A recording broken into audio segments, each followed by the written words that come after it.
찐생 여러분 안녕하세요. 2025년 5월 10일 찐샘의 글로벌 국내 주간 시황 시작하겠습니다. 저는 찐샘 김진입니다. 일주일 만에 뵙습니다.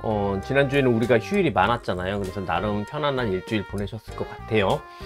잘 보내셨죠? 저도 뭐 간만에 친구들이랑 부부 동반으로 골프도 치고 정말 2년 만에 진짜 밤 늦게까지 술자리도 하고 딱 하루 쉬었거든요. 딱 하루 쉬긴 했지만 리프레시를 좀 하기는 한 것 같습니다.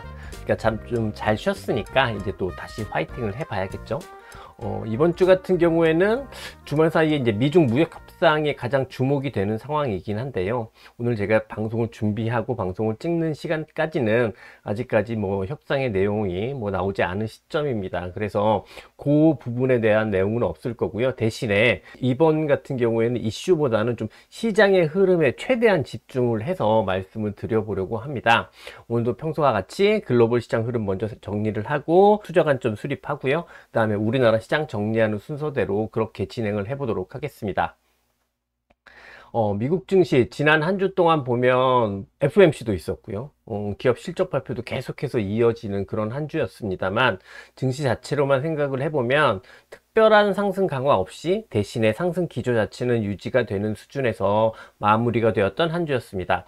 가장 부정적인 변수로 생각했던 달러 지수의 약세는 지난주 목요일 나름 의미 있는 반전을 보이기 시작했거든요. 한데 금요일까지 추가 반등이 아주 강하게 나타나지는 않는 수준에서 마무리를 했고요. 그래서 미국 증시 같은 경우에는 심정적으로 보면은 단기 상승에 대한 부담도 분명히 존재하고 FOMC에서 금리 인하가 없었단 말이죠. 그래서 이런 금리 인하 같은 추가 상승 모멘텀도 부재한 상황에서 심정적으로는 좀 다 오른 거 아닌가? 이런 생각이 충분히 들만한 상황임에도 불구하고 기본적으로 증시는 상승 기조가 그런대로 유지되었던 것 같습니다. 근데 이렇게 말씀을 드리면 너무 긍정적으로 평가하고 낙관적으로 생각하는 거 아니냐라고 이제 되물으실 수도 있겠지만 확실히 심정적인 걱정보다는 강한 형태가 증시에서 나오고 있는 건 맞는 것 같고요. 그러면 하나씩 살펴보면서 정리를 해보도록 하겠습니다. 네, 지수부터 보겠습니다. 나스닥 지수인데요. 말씀드린 것처럼 변함없이 기존에 있었던 상승 기조, 이 상승 추세 자체가 유지되고 있는 상황이고, 그러니까 단기 회복, 반전 기조가 이어지는 상황이라고 볼 수 있을 것 같습니다. 금요일 날 보시면 음선이 나오면서 상승이 그렇게 특별하지 않았기 때문에 소강 상태였지만, 실질적으로 목요일까지 단기의 회복 내에 장중에는 일종의 고가가 갱신되는 모습이었단 말이죠. 그러니까 상승 기조 자체가 유지되고 있다라고 보는 게 원칙적인 해석이 될 것 같습니다. 지난주 흐름을 보게 되면 기술적으로 조금 고민스러웠던 포인트는 이거거든요. 이 내려오는 60일선하고 올라가는 11선에서 과연 누가 이길 것인가, 이게 이제 가장 고민스러운 부분이었습니다. 이제 현재 상황은 60일선을 상향 돌파한 상황이기는 합니다만 아직까지는 확실하게 결판이 났다고 보기는 어려워요. 다만 그래도 현재까지 전개되는 상황을 보면은 11선의 지지가 조금 더 세게 전개되면서 60일선을 돌파하고 있는 모습이다. 이렇게까지는 봐도 큰 무리는 없을 것 같습니다. 즉 단기 회복이 분명히 60일선까지 올라왔다라고 한다면 적지 않게 전개된 것은 분명한 사실이긴 하지만 이 회복 기조 자체가 끊어지지 않고 있는 거죠. 근데 이제 변동성 지수를 보면 그러면 증시가 굉장히 안착했는가 생각을 해보면 변동성 지수를 통해서 이제 간접적으로 확인을 해 볼 수 있을 텐데요. 보시는 것처럼 여전히 20 이상의 레벨을 유지하면서 높은 수준을 유지하고 있습니다. 그러니까 변동성 지수에서 확실한 레벨 다운을 보이지는 않았다라고 생각을 할 수 있겠고요. 그러니 여전히 심정적으로는 불안한 부분이 존재하는 상황이라고 생각을 할 수 있겠습니다. 물론 이런 현상이 나타나는 이유는 워낙 증시 외적 영향이 증시에 충격을 주는 경우가 많기 때문에, 그렇기 때문에 외적 영향이 아직까지 사그러지지 않은 상황이니까 변동성 지수가 이렇게 높은 수준이다, 이렇게 볼 수도 있겠습니다. 그렇지만 기본적으로 증시 변동성 지수가 이렇게 높은 수준임에도 불구하고 그래도 계속해서 증시가 견조하게 상승을 하고 있고, 그러면 불안한 심리 속에서 증시는 계속해서 말씀드리는 것처럼 의외로 안정기조가 이어지고 있다, 이렇게 볼 수 있겠습니다. 지수가 이렇게 상승 기조를 유지한다고 하더라도요, 사실 내부 종목별 흐름에서 선제적 이탈의 모습이 나타나기 시작한다면 사실 지수의 모습과는 다르게 시장 전체는 조금 보수적으로 평가할 수 있을 것 같아요. 그런데 금요일까지 미국 증시의 대표 종목들의 동향을 보게 되면 그렇게 선제적으로 부정적인 시그널이 나타났다라고 보기는 어려운 것 같아요. 반도체에서부터 보면 엔비디아는 아직까지 확실하게 뭔가 뚜렷한 회복이 나타나고 있지는 않습니다. 하지만 브로드컴 같은 경우는 조금 남다른 회복이 전개되고 있는 것 같은데요. 단기에 보시는 것처럼 이렇게 강한 회복이 나타나고 있는 상황에서 이걸 기간을 좀 길게 빼보면 보시는 것처럼 기존에 있었던 한때 무너지기도 했던 이 중장기 상승 기조에 대한 회복이 나타났고, 그 회복 기조 속에서 단기 상승이 이루어지고 있는 나름의 의외로 굉장히 강한 형태가 브로드컴에서도 나타나고 있다라고 생각을 할 수 있겠습니다. 빅테크로 보게 되면 애플 같은 종목은 일단 반등해서 이탈한 것처럼 보여지거든요. 그리고 알파벳 같은 경우에도 이렇게 반등해서 이탈한 것처럼 보여집니다. 그래서 애플과 알파벳을 보게 되면은 조금은 부정적인 시그널이 있구나라고 생각할 수 있겠습니다만, 나머지 같은 경우에는 아주 강력한 회복은 아니지만 그래도 최소한 회복 기조가 전반적으로 이어지고 있는 상황인 것 같아요. 마이크로소프트 같은 경우가 가장 센데요. 아직 뭐 마이크로소프트 회복폭이 가장 높은 수준이긴 합니다만, 이것도 좀 길게 빼보게 되면 그렇다고 해서 다시 본격적인 상승 추세로 진입했다? 물론 그렇게 될 수도 있는데, 그렇게 되려면 제가 생각할 때는 한 460불을 넘어가야 다시 그 생각을 할 수 있는 수준인 것 같고요. 아직까지 마이크로소프트에서 본격적인 상승 전환이 나왔다, 여기까지 보기는 조금 어렵다라는 말씀을 드리고 싶고요. 다만 그렇기 때문에 전반적으로 최근에 1년의 반등 과정에서 빅테크가 확실히 조금 상대적인 약세를 보여주고 있는 것은 사실인 것 같은데, 저는 이렇게 생각을 해요. 우리가 지금 현재 같은 경우 주도주의 교책이 주도주 컨셉의 교책이라고 생각을 하고 있잖아요. 그렇다면 이 주도주 컨셉의 교책이 상황에서 빅테크가 주도주의 컨셉에 아주 높은 비중으로 해당되지 않는다라고 하면 이렇게 상대적인 약세를 보이고 있다라는 점이 크게 문제가 될 것은 아니다라고 말씀드리고 싶습니다. 그래서 빅테크의 상대적 약세가 기존의 사이클이 그대로 유지된다고 하면 굉장히 중요시 여겨질 부분이지만, 그런 게 아니라 사이클의 이제 주도주 컨셉이 바뀌는 상황이라고 하면 그렇게 문제되는 상황으로까지 볼 필요는 없다. 이들에서 강력한 하락만 나오지 않더라도 괜찮다, 이렇게 봐도 되지 않을까 생각을 합니다. 지난주 같은 경우에는 소프트웨어 쪽, 우리가 이제 가장 기대하고 있는, 그래서 AI 소비 사이클을 중심으로 가장 기대하고 있는 소프트웨어 같은 경우 전반적으로 지난주 한 주만 놓고 보면은 상대적인 약세였던 것 같아요. 보시는 게 이제 팔란티어인데 실적 발표 이후에 약세를 보였고 회복 과정이 있습니다만 다시 본격적인 재상승 랠리는 없는 상황인 것 같고요. 크라우드 스트라이크 같은 경우에도 뭐 의미 있는 추세적인 변곡점이 나오진 않았습니다만 최소한 이 상승에 대한 변곡점 정도로 나타날 수 있는 연속 하락이 나타나고 있는 것은 사실인 것 같습니다. 이렇게 소프트웨어 전반으로 가장 많이 오르고 가장 견조하게 오른 종목을 중심으로 해서 일주일 동안 보면은 상대적 절대적 약세가 있다라고 생각할 수 있겠습니다만, 이들 종목 같은 경우에는 전체적인 추세에서 한번 봤으면 좋겠어요. 전체적인 추세에서 보게 된다고 하면 조금 길게 빼서 보도록 하겠습니다. 팔란티어에서부터 독일의 SAP, 그리고 앞서 봤던 크라우드 스트라이크, 그리고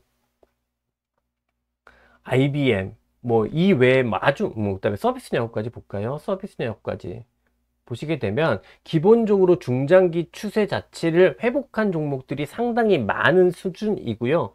일부 종목 팔란티어, 그 다음에 SAP 같은 종목들은 고가 수준까지도 전개되어 있는 상황입니다. 그러니까 다른 섹터들하고 비교를, 중장기 추세에서 비교를 해보면 분명히 다른 형태를 보여주고 있다라고 생각할 수 있고요. 그렇다면 소프트웨어가 지난주에는 좀 상대적 절대적 약세를 보인 것 사실이지만, 이거는 단기에 가장 회복이 높았기 때문에 나타난 흐름이다 정도로만 볼 수 있을 것 같고, 시장 전체를 해석하는데 소프트웨어가 굉장히 중요한 위치에 있는데 이들의 약세가 추세적인 변곡점을 만들진 않았기 때문에 시장 전체를 해석하는 데 있어서도 부정적인 시그널이 나타났다고 보기는 어려울 것 같다, 이렇게 정리할 수 있을 것 같습니다.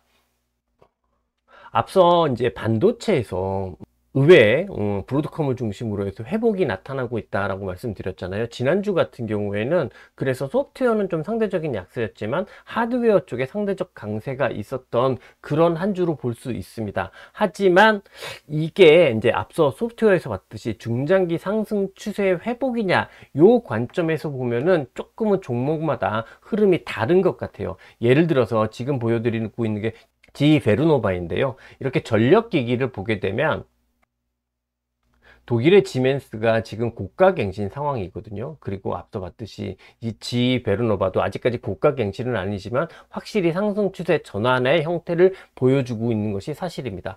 반면에 프랑스의 슈나이더 일렉트릭 같은 경우에는 추세적인 회복, 단기 상승 재전환 이런 흐름들이 나타나지 못하고 있는 모습이고요. 이거는 미국의 이튼 코퍼레이션 같은 경우에도 유사한 형태로 나타나고 있습니다. 그러니까 전력기기에서도 일부 종목은 상승 랠리를 보여주고 있는 게 사실이지만 일부 종목은 아직까지 그에 미치지 못한다. 그러니 하드웨어에서는 같은 섹터, 같은 영역이라고 하더라도 조금은 종목별로 갈리고 있다라고 볼 수 있을 것 같고, 요거는 SMR 쪽에서도 소형 원자로 쪽에서도 마찬가지인 것 같아요.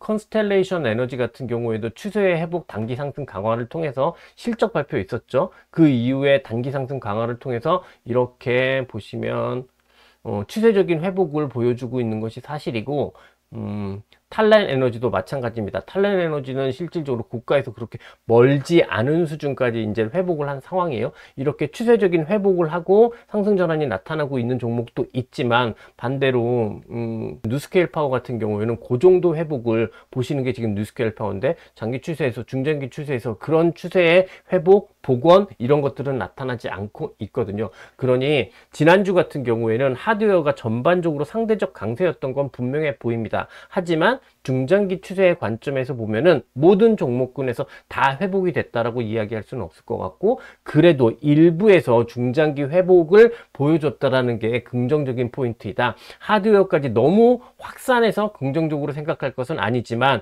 그래도 일부에서 회복을 보여주었다라는 점, 중장기 추세 기조 자체의 회복을 보여주었다라는 점은 긍정적인 부분이 더 크게 확산된 것이다. 이렇게 해석할 수 있는 부분인 것 같습니다.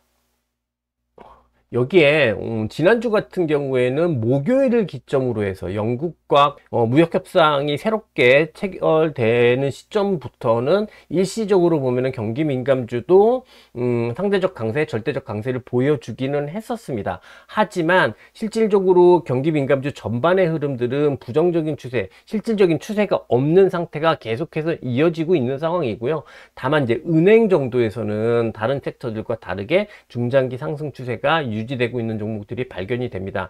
지금 보여드리는 게 JP모건인데 JP모건 역시 보시면 이렇게 결국은 중장기 추세 이탈하는 거 아니야? 이런 걱정스러운 흐름이 있었지만 빠르게 회복을 하면서 단기에 뭐 본격적인 랠리다라고 보기는 어렵지만 기본적인 중장기 추세는 유지해 주고 있는 모습을 이어가고 있는 상황이고요. 그러니 경기 민감주 전반에서 긍정적인 시그널이 나타나는 것은 아니지만 그동안도 증시 랠리 과정에서 은행이 가장 좋았던 섹터 중에 하나잖아요. 은행은 그 자리를 다시 회복해내고 있다. 이렇게 판단하면 될 것 같고, 이건 전체 시장 관점에서 생각을 해보면 결코 나쁜 시그널이다 이렇게 판단하기는 어렵지 않나 생각을 합니다. 그래서 이제 미국 시장 전반적으로 좀 종합을 해보도록 하겠습니다. 그냥 지수의 흐름 앞서 봤고, 그 다음에 내부 종목별 흐름들을 이렇게 전체적으로 종합을 해보게 되면, 단기 상승 부담에도 불구하고 기본적으로 상승 기조 자체는 유지인 것 같아요. 종목별 흐름에서도 상승 기조가 유지되는 흐름이고, 더 주목하고 싶은 것은 중장기 추세에 대한 회복 기조가 소프트웨어에서 일부 하드웨어 그리고 은행으로까지 확대되고 있다는 모습이 지난주까지 나타난 미국 시장 내부 흐름의 가장 큰 특징적인 모습이고 가장 긍정적인 포인트인 것 같습니다. 즉 증시 흐름 자체만 놓고 보면은 분명히 주변 환경 자체는 여전히 염려되고 있는 상황이지만 단기 회복 기조가 유지되고 있는 것 뿐만 아니라 새로운 랠리로의 전환 가능성까지 증가시킨 상태다. 요렇게까지 정리할 수 있거든요. 왜냐하면 중장기 추세를 회복해내는 종목군의 숫자가 점점점 많아지고 있기 때문에요. 물론 이번 주부터는 다시 강력한 뭐 하락 전환이 나오면서 단기로는 약세 전환이 나타날 수 있고 다시 변동성이 커질 수도 있겠습니다만, 중장기 회복 추세 종목들이 많다라는 점은 앞서 말씀드린 대로 이건 조금 더 확장해서 생각을 해보면 새로운 랠리 가능성이 증가하는 상황이다, 이렇게 볼 수 있을 것 같고, 그러면 설사 다음 주에 급격한 변동성 증가가 나오더라도 중장기 상승 추세 기조가 유지되는 종목들이 계속해서 이어진다고 하면 새로운 랠리 가능성 자체는 좀 열어놓고 시장을 볼 필요는 있는 상황이다. 그렇기 때문에 조금은 들으시기에 따라서는 굉장히 낙관적인 전망이 있는 것처럼 들으실 수 있는 그런 저의 판단, 저의 종합적인 정리를 말씀을 드리도록 하겠습니다. 네, 이제 증시 자체의 흐름을 살펴봤으니까 이제 외적 위험 요인들 분명히 존재한단 말이죠. 이런 거하고 증시 흐름을 이제 연관을 지어서 살펴보도록 하겠습니다. 우선 저는 가장 걱정되는 거는 뭐 요새 이제 이야기로 많이 나오고 있죠. 셀 US 트레이드 혹은 뭐 셀 아메리카 트레이드의 지속 여부인 것 같아요. 트럼프가 결국은 1기 때는 중국과만 한정되어 있었던 무역 전쟁이었다고 하면 이게 우방국 전체에 대한 일방적인 관세 정책을 시작을 했고, 그다음에 의도적으로 달러 약세를 유도하면서 사실 기축 통화로서의 달러에 대한 위험이 그동안 존재를 했었고, 저 개인적으로 생각하면 이것이 가장 금융시장 전체의 위험이라고 생각을 합니다. 이거 자체는 글로벌 금융 시스템 자체에 대한 일시적인 훼손, 스캔들로까지 확대될 수 있는 부분이라고 생각을 했기 때문에 이 위험이 어찌됐든 좀 제거될 필요가 있겠다라고 생각을 했거든요. 금융시장에서도 사실 보면은 채권을 중심으로 해서, 특히 장기 채권이죠. 장기 채권을 중심으로 해서 달러 표시 자산의 매도가 계속 있었단 말이에요. 근데 이게 어떤 현상으로 나타났냐면 지금 보시는 것처럼 달러의 지속적인 약세, 반대로 달러를 대체하는 금의 지속적인 강세 형태로 전개가 되었었습니다. 그렇기 때문에 원래 달러라는 게 뭔가요? 달러는 안전자산으로 평가되던 자산이었잖아요. 그런데 지난 2, 3개월만 놓고 보면 달러는 안전자산이 아니라 마치 위험자산과 같은 흐름을 보였던 거죠. 그런데 이런 흐름이 지난주 금요일을 기점으로 해서 약간은 일련의 변화가 좀 나타나기는 한 것 같거든요. 뭐니 해도 가장 큰 모멘텀은 영국이랑 새로운 무역 협상을 체결하면서 그 시점부터 이렇게 달러가 조금 반등을 했다라는 부분입니다. 달러가 반등을 함과 동시에 이렇게 금도 다시 재약세 형태를 보이고 있긴 한데요. 다만 이제 우리가 추세의 관점에서 모든 시장을 해석할 필요 있다고 제가 이제 계속 말씀을 드리는데, 그 관점에서 생각을 해보면 달러 같은 경우에는 그래도 변곡점이 아닐까 이렇게 생각이 되는 부분이 있지만, 아직 금에서는 변곡점이다라는 구체적인 시그널이 나타나지는 않은 것 같습니다. 그러니까 지난주에 이 셀 US 리스크, 셀 US 트레이드 리스크가 요게 약간은 축소되는 것, 요런 것들에 대한 기대를 가질 만한 변화가 나타난 것은 사실이지만 아직까지는 획기적인 국면 변화가 나타났다고 보기는 어려운 것 같고, 그래서 여전히 변동성 지수도 높은 레벨을 유지하고 있는 것 아닌가 이렇게 생각을 하고요. 뭐 이런 것들이 좀 더 이어진다고 하면 주말 사이에 어떻게 이야기가 될지는 모르겠습니다만, 미 중 간 무역 협상 결과에 따라서 또 이 흐름의 변화는 더 가중되거나 아니면 다시 원래대로 되돌아가거나 이렇게 될 수 있지 않을까라고 생각을 합니다. 근데 여기서 한 가지 더 생각을 하고 싶은 부분이 있는데요.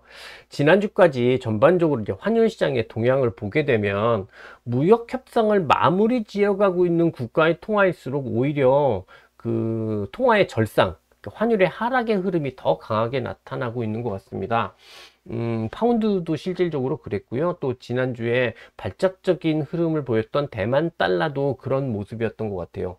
대만 달러 같은 경우는 단기에 발작적인 약세를 만드는 요인은 상당히 사라졌는데도 실제로 추세적인 회복 자체는 100%로 나타나고 있지 않잖아요. 그래서 이 부분은 궁극적으로는 우리가 투자를 함에 있어서 꼭 생각을 해 봐야 되는 부분인데요. 요거는 지금 말고 우리 시장 말씀을 드리면서 조금 더 말씀드리도록 하겠습니다. 결국 보면은 이런 것들은 이제 질문들을 던진단 말이죠. 달러 약세를 기본적으로 용인하는 게 무역 협상에 들어가고 있느냐, 이런 것들을 계속해서 질문을 던지고 있는데 각 정부들은 계속해서 부인하고 있습니다. 그런데 실제로 환율의 흐름만 보면은 무역협상 속에서 달러의 약세를 용인하는 흐름이 분명히 보이기는 하거든요. 그렇기 때문에 아직 구체적인 증거가 있다라고 볼 수는 없겠지만 최소한 우리가 앞으로 주식 투자를 함에 있어서 환율이 가장 중요한 변수다라고 생각할 필요는 있을 것 같아요. 솔직히 말씀드려서 저도 여러분들께 너무 쉽게 설명을 드릴 수 있을 만큼 아주 심플하고 간단한 결론을 내리고 있지는 못하지만 계속해서 투자를 하면서 조금은 복잡한 논리 구조로 여러분들께 설명드리고 있는데요. 이거는 저 또한 아주 심플한 구조를 완전히 이해하지 못하기 때문에 제가 부족해서 여러분들께 오히려 조금 더 복잡하게 말씀드리는 거다라고 생각을 하고요. 계속해서 추적을 해보면서 결국 주식시장과 환율의 관계, 이것들을 우리가 어떻게 정립해 나가야 되는지 제가 계속 고민하는 대로, 그리고 결론이 나오는 대로 맞던 틀리던 말씀드리도록 하겠습니다. 그 다음에 이제 경기 문제를 조금 말씀을 드려보고 싶은데요. 많은 사람들이 사실 미국의 경기 침체 위험을 걱정을 합니다. 관세로 인한 물가 상승 위험도 결국은 투자의 감소, 소비의 감소로 이어지는 경기 침체 위험으로 귀결이 되는 부분이거든요.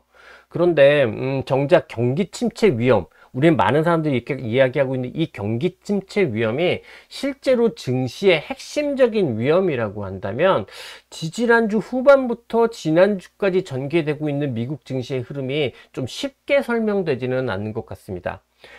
경기 침체 위험이 가장 큰 걱정이라고 한다면 증시는 보통 뭘 원할까요? 네, 당연히 통화정책의 완화를 기대합니다. 그런데 지지난주에 나왔던 고용보고서는 굉장히 강하게 나왔잖아요.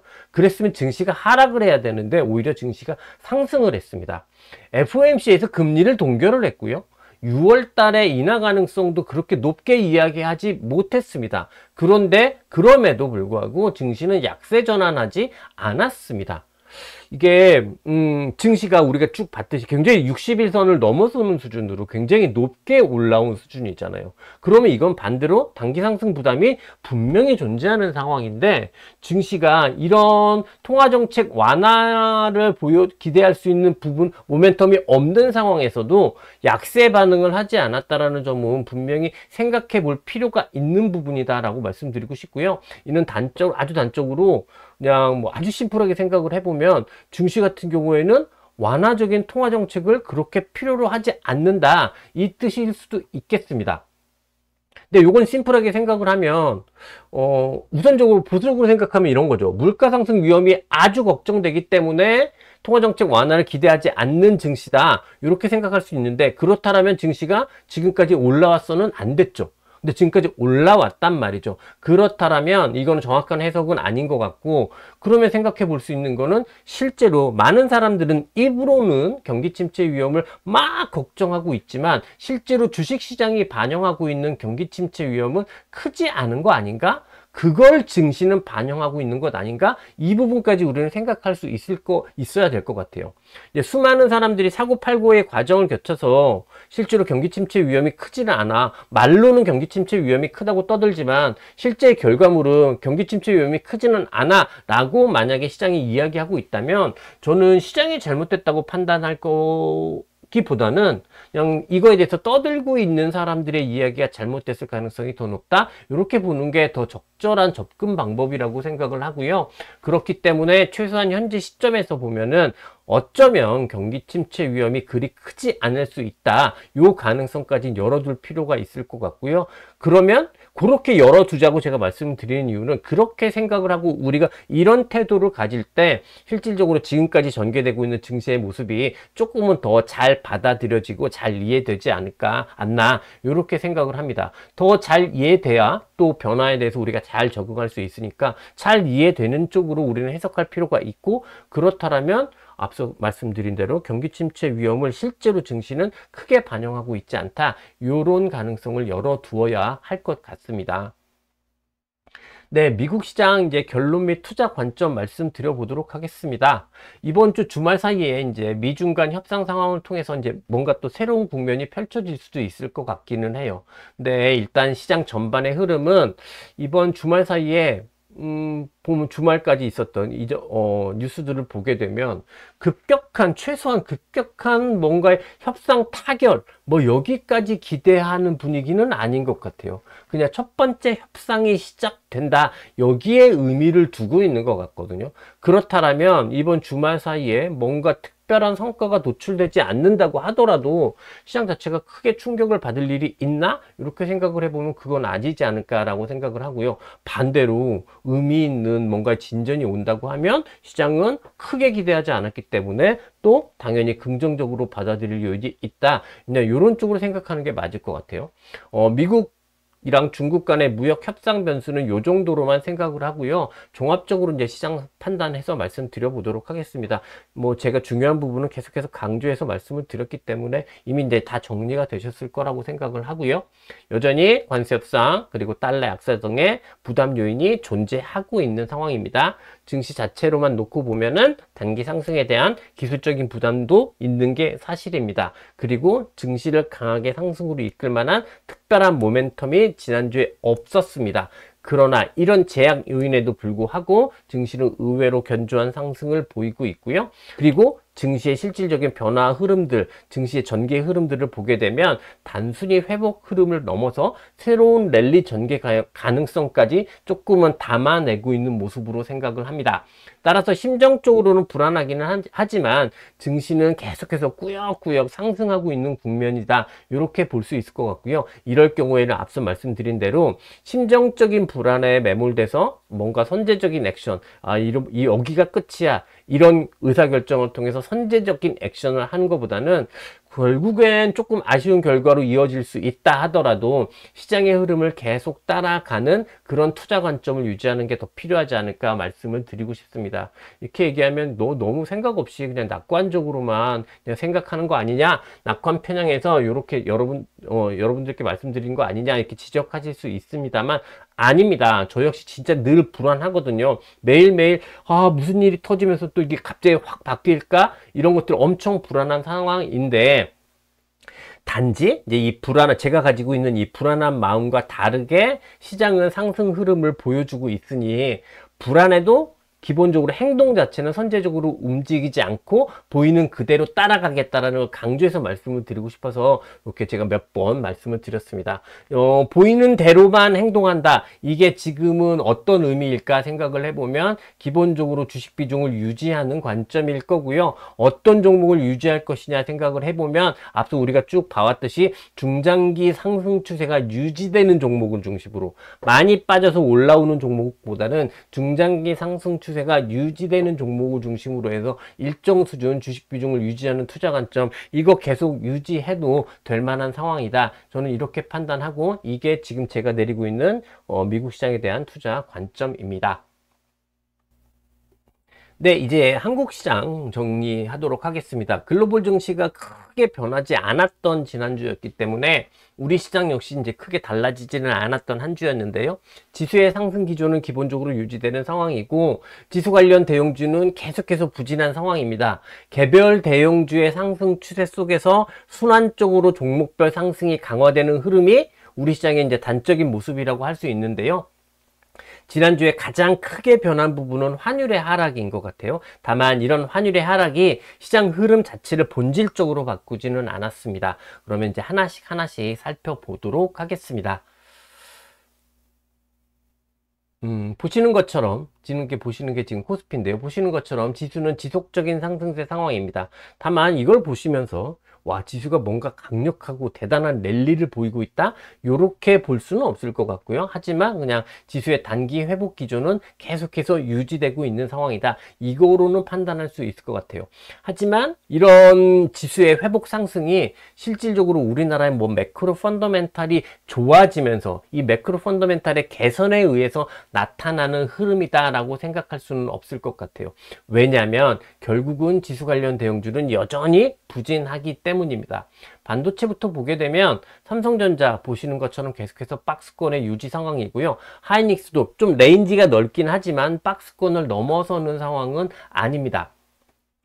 이게 이제 약간 반도체만 조금 간략하게 조금 더 말씀을 드려보자면 이게 정답이라고 할 수는 없지만 좀 심플하게 접근을 하면 미국의 AI 투자가 좋아지는 국면에서는 SK 하이닉스가, 그리고 중국의 AI 투자가 더 커지는 구간에서는 삼성전자가 조금은 더 유리한 국면이다. 요 정도까지는 생각할 수 있을 것 같아요. 그러면은 현 시점에서 보면은 미국은 AI 투자 사이클이 유지됐지만 그 핵심이 소비 사이클로 옮겨가는 상황이고, 중국 같은 경우에는 본격적인 AI 투자 사이클이 강화되는 상황이라고 하면, 그러면 현 시점에서는 삼성전자하고 하이닉스 두 개를 비교해 볼 때 삼성전자가 상대적으로는 조금은 더 나은 상황이지 않을까, 이렇게 기대를 할 수는 있을 것 같아요. 하지만 보시는 것처럼 삼성전자 절대 움직이지 않고 있죠. 미국이랑 중국이랑 이제 무역 협상도 있고, 미국의 반도체 수출 규제 이슈 때문이기도 하고, 뭐 여러 가지의 대외적인 여건 때문에 삼성전자의 흐름은 실제로 제한되고 있습니다. 삼성전자가 지난번에 요때 막 강한 상승을 보일 때, 그때 상승 모멘텀 중에 하나가 D램의 상승이었잖아요. 근데 현재 상황에서도 D램의 가격 상승 자체는 유지되고 있는 거거든요. 그러나 워낙 이제 외부적인 흐름들이 시끄럽다 보니까 삼성전자가 이렇게 갇혀 있는 모습인 것 같은데요. 중국의 AI 투자가 확실히 더 커지고 있는 건 분명한 사실인 것 같고, 이거는 계속해서 D램 가격의 상승을 통해서 확인이 되는 것 같습니다. 다만 우리는 그게 중요한 게 아니라 주식 투자자니까 주가가 움직일 때 대응해 주는 게 중요한데, 그럼 현 시점에서 삼성전자를 또 박스권 하단에서 사놓고 기다린다, 이것도 뭐 그렇게 나쁜 전략이라고 말씀드릴 수는 없겠습니다만, 제가 좋아하는 전략은 아닌 것 같고요. 이 박스권의 상향 돌파가 나타난 시그널들이 보여지면 그때 따라가면 좋지 않을까라는 생각을 합니다. 근데 그럼 뭔가 그런 거에 바로미터가 있을까 생각을 해보면 요건 아이디어인데요. 중국에 지금 항생테크가 있습니다. 항생테크 같은 경우가 이게 급락을, 사실은 이렇게 안정적인 조정을 보이다가 하루 급락했다가 지금 이제 서서히 회복을 해내고 있는 과정인데요. 그래서 실질적인 상승 기조 자체는 유지되고 있죠. 다만 단계 본격적인 재상승 전환은 나오고 있지 않은 상황이에요. 그런데 이 항생테크에서 본격적인 상승 전환이 나온다고 하면 그 시점부터는 삼성전자도 뭔가 다시 한번 기대를 주가로서 해볼 수 있는 환경이 만들어지지 않을까 싶고요. 그래서 이 항생테크 와 연결 지어서 삼성전자가 실질적으로 박스권을 돌파하는 시그널을 보여주는지 체크해 보는 거는 뭐 그냥 한번 해볼 만한 투자 방법, 한번 해볼 만한 방법이지 않을까, 이렇게 생각을 해봅니다. 그나마 지금 보여드린 것처럼 삼성전자나 하이닉스는 박스권이라도 되는데요. 2차전지 보게 되면 지속적인 하락 상황이고요. 자동차도 지난주 금요일날 상승했습니다만 보시는 것처럼 누가 봐도 하락 추세 상황입니다.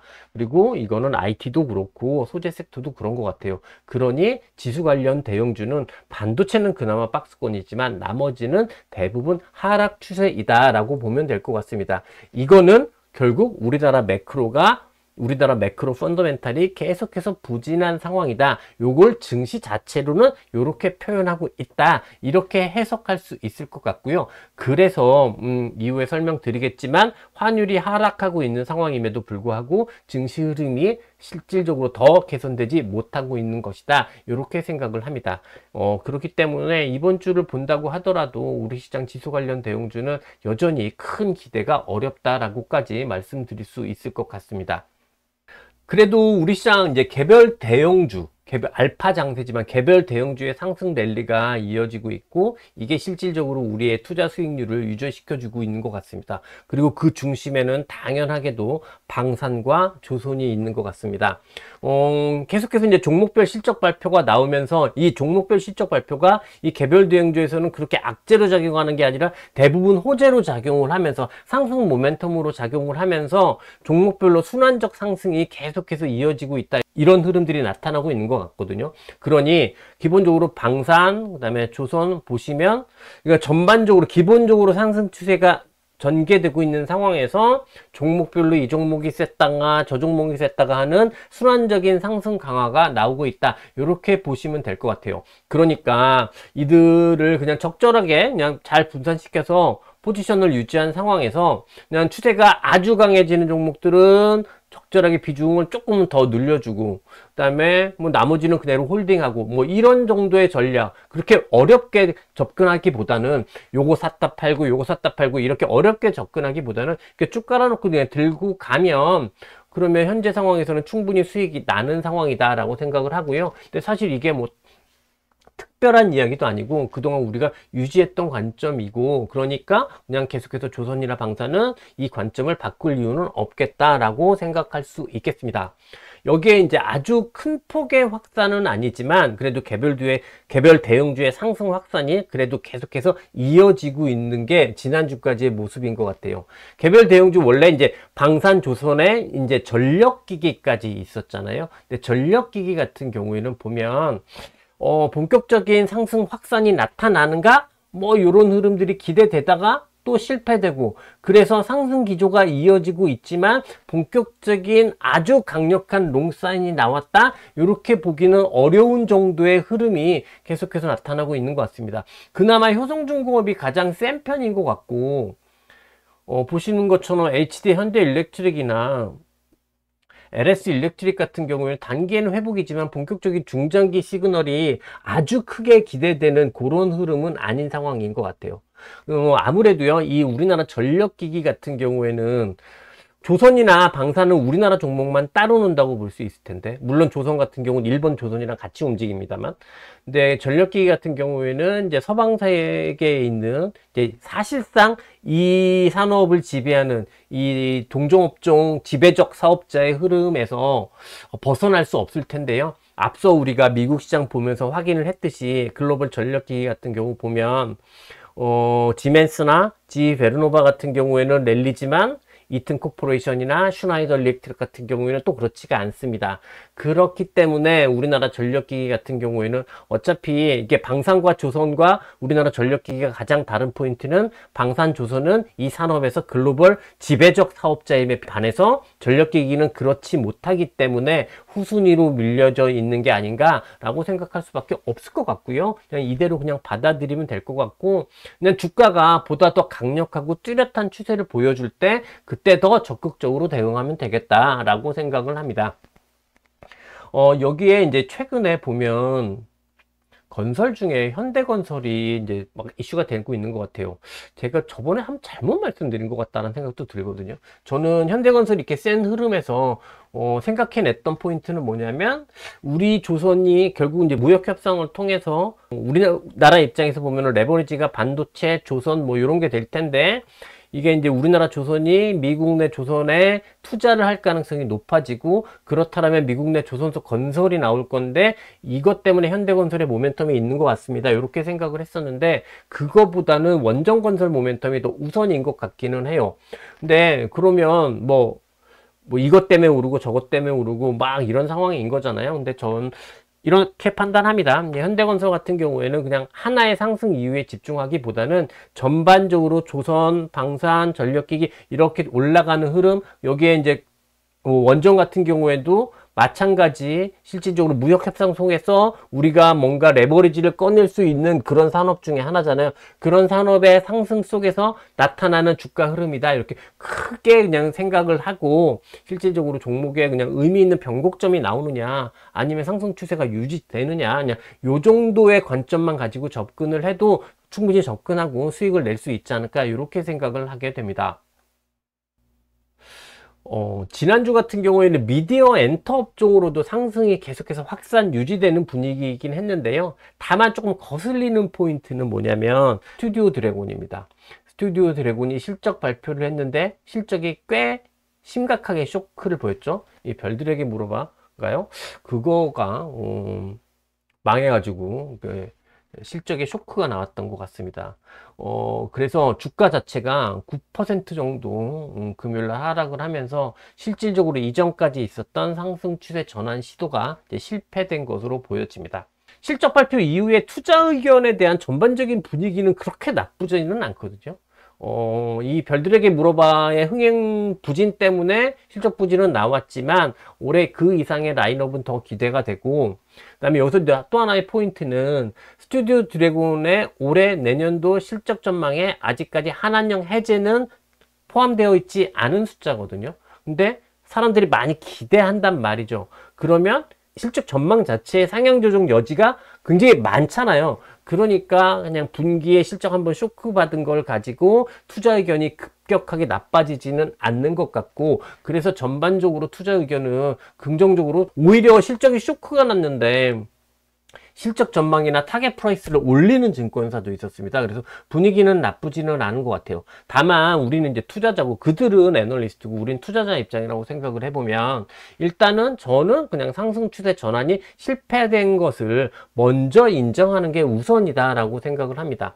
저 역시 이제 사실 이 한한령 해제를 가지고 가장 모멘텀이, 미디어 엔터에서 한한령이 해제됐을 때 가장 강력한 모멘텀이 어디 있을까 생각하면 저는 이 미디어 업종, 특히 스튜디오 드래곤 같은 이런 종목들이 가장 모멘텀이 크다라고 생각을 하고 있기는 합니다만, 근데 그렇게 제가 생각하고 있는데 주가가 이렇게 상승을 보이지 않고 이렇게 계속해서 부정적인 흐름을 보인다고 한다면 이거는 저의 기대가 틀린 거지 주가가 잘못된 것은 아니라고 생각을 하거든요. 그러니까 일단은 상승 전환 실패가 나온 것을 빠르게 인정을 하고, 여기서 얼마나 빠르게 안정을 찾고 재상승 전환 시도가 나오는지 이거를 확인해야 되는 상황이지, 그냥 무조건적으로 여기 다 오를 거야 이렇게 낙관해서는 안 된다, 이렇게 말씀드리고 싶습니다. 근데 이렇게 스튜디오 드래곤 같은 경우에는 이탈하는 모습이 있기는 하지만, 기본적으로 앞서 말씀드린 대로 개별 대형주의 상승 기조는 전반적으로 조선, 방산이 중심을 딱 잡고 있는 상황에서 전반적으로 확산되면서 나타나고 있는 상황인 것 같아요. 그 다음에 전반적인 상승 기조 속에서 그 형태로만 보게 되면은 종목별 순환 상승이 나오고 있는 거니까, 앞서 말씀드린 대로 현재 시점에서는 뭔가 가장 강력해 보이는 한두 개 종목에 집중된 투자보다는 적절하게 종목들을 좀 분산을 해서 순환적 상승이 나오는 거를 그냥 그대로 유연하게 대응하면 되지 않을까, 저는 그렇게 생각을 합니다. 지난주에 이제 매크로적으로 볼 때 가장 큰 변화는 우리 시장 연휴 기간에 있었던 환율의 하락이었던 것 같거든요. 우리나라 원은 달러 지수에 포함되어 있는 통화가 아니잖아요. 그러니까 달러의 대체 통화가 아닙니다. 그렇기 때문에 기본적으로 환율이 상승하는 것보다는 수출 국가임에도 불구하고 환율은 기본적으로 통상적으로 이렇게 하락할 때 우리나라 주식시장에는 더 우호적인 환경이 만들어진다, 이렇게 보시면 돼요. 수출 국가임에도 불구하고. 그런데 이제 연휴 사이에 이렇게 원달러가 큰 폭의 레벨 다운을 했단 말이죠. 그러면 증시에 굉장히 좋은 환경이 만들어졌다, 이렇게 생각할 수 있는데, 이런 원달러의 하락이 우리나라 매크로 펀더멘탈의 뭔가의 개선 요인, 기대 요인이 발생하면서, 좋아지는 부분이 발생하면서 나타난 흐름이라면 정말 증시가 좋아졌을 텐데, 이런 흐름이 나타난 이유는 아쉽게도 이번에는 우리나라 매크로 펀더멘탈의 개선에 의한 흐름이 아니라 주변국 통화의 급변 때문에 나타난 모습이고, 그 주변국 통화라고 하면 지금 왼쪽에 있는 이 대만 달러의 이런 급락 때문에 나타난 모습이었다라고 이해를 하시면 좋을 것 같아요.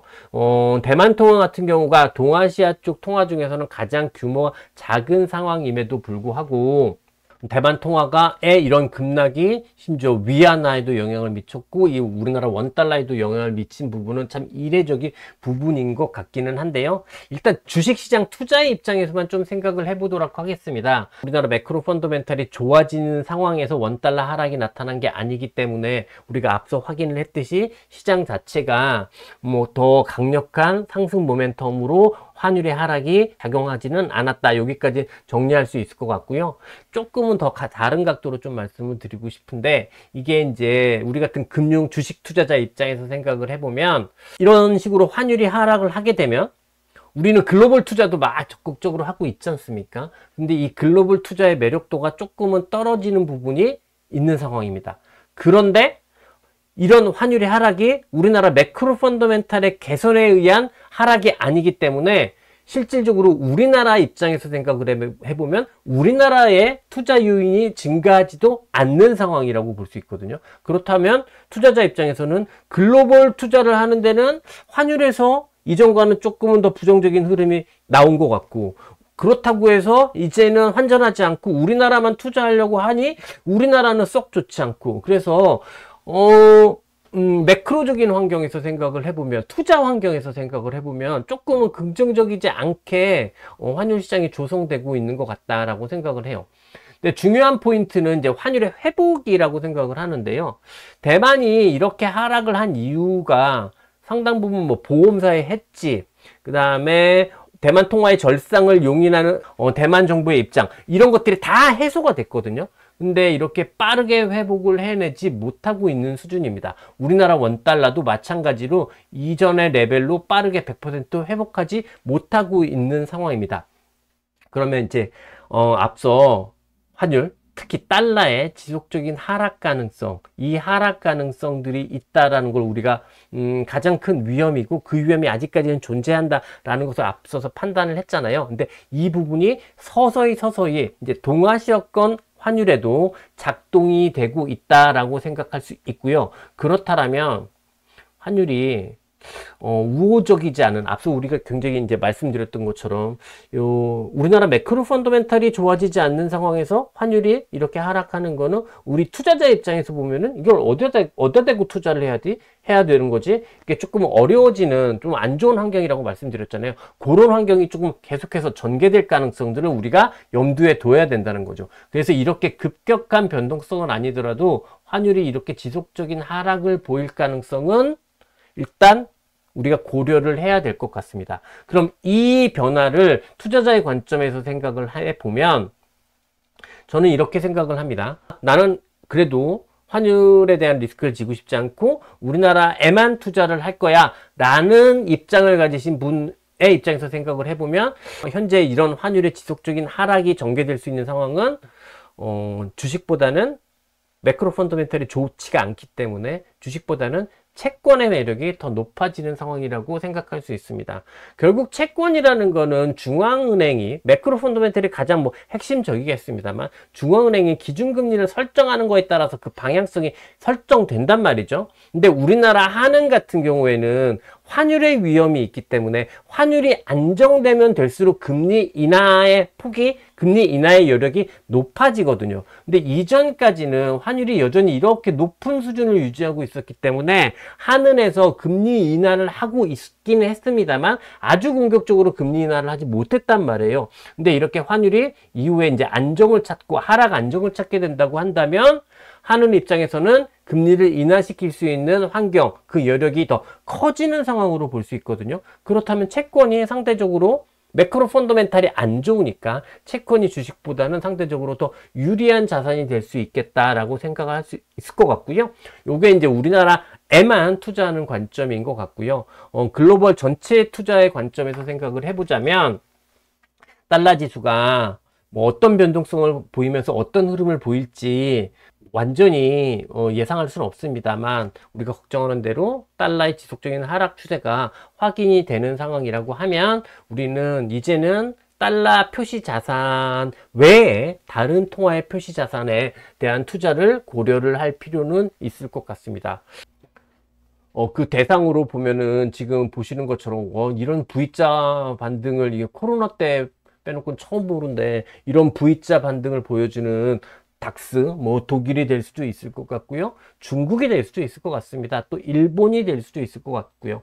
근데 솔직히 말씀을 드려서 당장은 손쉽게 판단이 되지는 않거든요. 근데 유럽은 좀 아니었으면 좋겠다. 왜냐면 우리가 좀 투자하기가 불편하잖아요. 유럽 주식 계속해서 거래할 만한 증권사가 많지도 않고 몇몇 개 증권사만 되는 거로 알고 있는데, 제가 증권사의 경영진이라고 한다면, 그래서 이제 대고객을 중심으로 해서 이제 중개 쪽을 담당하는 임원이라고 한다면, 빠르게 회사 내에서 유럽 주식 중개하는 거 시스템 깔라고 그거 준비하도록 할 것 같기는 해요. 어찌됐든 유럽은 조금 불편한 면이 있어서 중국이나 일본이 됐으면 좋겠다, 이런 이런 생각이 있는데, 요거는 그냥 내가 편하자고 하는 생각인 거고, 일단 이렇게 가장 앞서 있는 건 독일인 것 같고요. 그 다음에 앞서 봤듯이 항센테크도 나쁘지 않고 일본도 나쁘지 않고, 어디가 될 거다, 이건 좀 솔직히 잘 판단 안 됩니다. 이거는 아직은 제 능력 부족인 부분인 것 같고요. 하지만 많은 고민을 계속해서 하게 되면 조금은 어느 정도의 윤곽은 잡을 수 있으니까,